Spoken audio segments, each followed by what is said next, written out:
Abdelkader voit le jour le 6 septembre 1808 à la Guetna de l'Oued El Aman près de Mascara en Algérie. Il est issu d'une famille de Korfa, descendant du prophète, de la tribu des Hachem. À l'époque, l'Algérie est sous domination ottomane qui occupe la plupart des grandes villes depuis 1555, conquête dès 1534. La population, estimée à 3 millions d'habitants, est essentiellement regroupée au sein de tribus de cultivateurs et de pasteurs. Son père, Maïeddine, de la confrérie religieuse Kadiriya, donne à son fils une éducation remarquable en matière de religion, tout faisant de lui un excellent cavalier et un combattant hors pair. Il étudie de même à Arzéo et Oran la langue et la littérature arabe, les mathématiques, l'astronomie, l'histoire et la philosophie. En 1826, il part avec son père en pèlerinage à la Mecque, puis découvre l'Égypte. Ces pérégrinations renforcent le jeune Abdelkader dans son appartenance au monde arabe. Le chute d'Alger en 1830 puis celle d'Oran, mettant fin à la domination turque, permet à Abdelkader de rentrer dans l'histoire lorsque les tribus de la région de Mascara viennent fin 1832 proposer le titre de sultan à son père qui décline l'offre en faveur de son fils. Les tribus de l'Oranie lui prêtent donc serment. Abdelkader proclame le premier djihad, guerre sainte, contre l'ennemi, les infidèles. À 20 ans, Abdelkader, devenu émir, à la tête de la résistance algérienne, s'avère rapidement un adversaire redoutable pour les Français qui ont mis le pied en Algérie et opèrent donc la conquête. Une première tentative d'entente a lieu en février 1834, traité des Michel, mais c'est un échec. Les Français occupent alors Mascara et Tlemcen.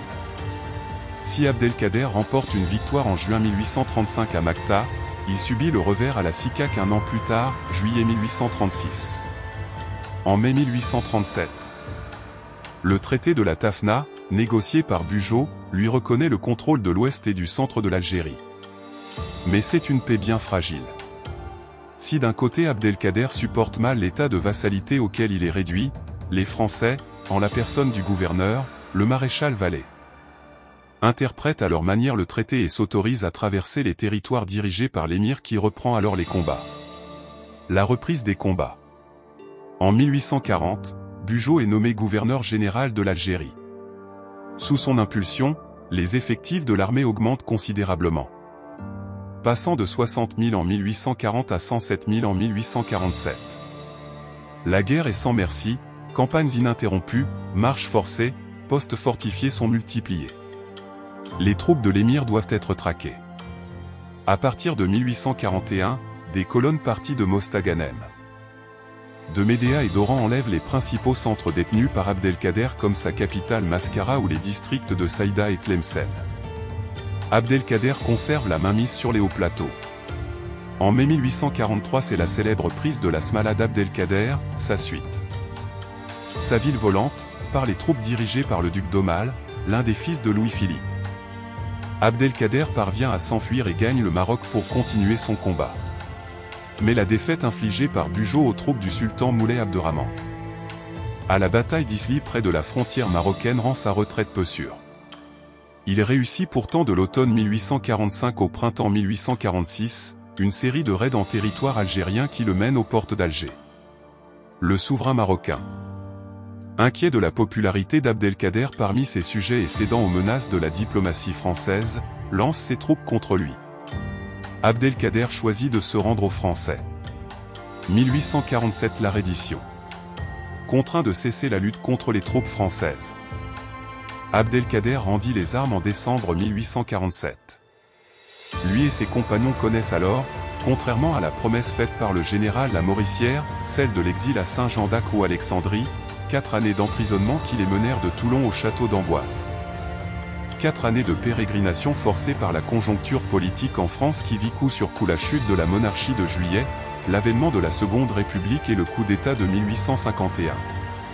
Une vie politique ne permettant pas dérégler le sort des prisonniers algériens. Comble de l'ironie, c'est le même La Mauricière qui, devenu ministre de la guerre en juillet 1848, ordonne le transfert à Amboise. Amboise ou l'adhésion populaire. Le chemin qui le mena du désert algérien à Amboise prit une dizaine de mois, du 25 décembre 1847 au 8 novembre 1848. 10 mois de transferts incessants qui contribuèrent à façonner la popularité de l'émir, toujours digne et résigné, auprès des populations locales. Les années de détention à Amboise s'avèrent être à la fois les plus difficiles, les plus longues mais les plus enrichissantes. Le Progrès de l'Indre du 10 novembre 1848 raconte l'arrivée d'Abdelkader et de sa suite. Abdelkader est arrivé à Amboise à 11h30 du soir, les Arabes ont débarqué sur la grève, près du pont, ils se sont assis en rond, les jambes croisées à la manière de leur pays. Les voitures qui attendaient sur la quai ont immédiatement conduit l'émir et sa suite au château. Malgré leur avancée, une grande partie de la population assistait à ce spectacle. C'est sous l'autorité et bienveillance du capitaine Boissonnet que les prisonniers furent placés. Ce dernier fit tout ce qui était en son pouvoir pour permettre à ses hôtes de vivre tant bien que mal, en respect avec leurs coutumes, tout en essayant de se plier aux US français. Dans sa suite, l'émir avait pour l'accompagner son épouse légitime Léla Kira et de sa mère Lala Zora. La captivité fut mal vécue par nombreux des compagnons, hommes, femmes et enfants, et nombreux tombèrent malades et moururent. L'émir consacrait ses journées à l'étude, à la prière et la méditation. Mais il fallut attendre le printemps 1851 pour que le gouvernement accepte des sorties en dehors de l'enceinte du château. La soumission, le courage et la force qui caractérisèrent Abdelkader lors de son exil en France forcèrent le respect de nombreux Français. Même ses plus farouches opposants reconnurent en lui un grand homme. Ainsi le général Doma dit de lui: « Vous avez connu Abdelkader dans la prospérité alors que, pour ainsi dire, l'Algérie tout entière reconnaissait ses lois, eh bien, vous le trouverez plus grand. Plus étonnant encore dans l'adversité. Comme toujours, du reste, il domine la position. Doux, simple, affectueux, modeste, résigné. La libération est la fin de sa vie. » C'est le 16 octobre 1852 que Louis-Napoléon Bonaparte mit fin, lors d'un voyage en Touraine, aux 4 années de captivité. La libération sera immortalisée 10 ans plus tard par Ange Tissier. Commence alors pour l'émir une période de mondanité en France, à Paris, à Saint-Cloud. Curieux, il veut tout voir, tout savoir. Il quitte la France le 21 décembre 1852. Il est à Constantinople le 7 janvier 1853. Il s'établit à Brousse, en Asie mineure.